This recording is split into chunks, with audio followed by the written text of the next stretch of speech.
সেইজন আব্দুল্লাহ নবীৰ কলিমাক বাহিৰে কোনোদিন পূজা পাতল কৰা নাছিল। এদিন হাবছিৰা ৰজাই আব্দুল্লাহক মাতি আনি ক'লে, হে আব্দুল্লাহ, তুমি মণ্ডপ ঘৰলৈ কিয় পূজা কৰিবলৈ যোৱা নাই? তুমি অতি সোনকালে গৈ পূজা কৰি আহা, নহ'লে তোমাৰ বিপদ হ'ব। ৰজাৰ কথা শুনি আব্দুল্লাহ ক'লে, হে ৰজা, হে চাহেব, মই নবীৰ কলিমা একিন কৰিছোঁ, নবীৰ পাঞ্জেগানা শিকি আদায় কৰিছোঁ, গতিকে মই কেতিয়াও পূজা নকৰোঁ।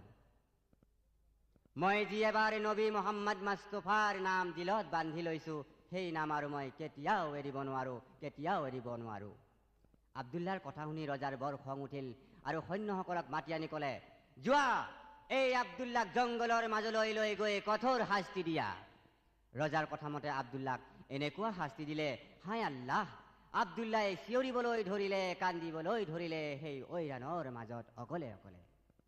নেমাৰিবা নেমাৰিবা হে প্ৰাণৰ ভাই,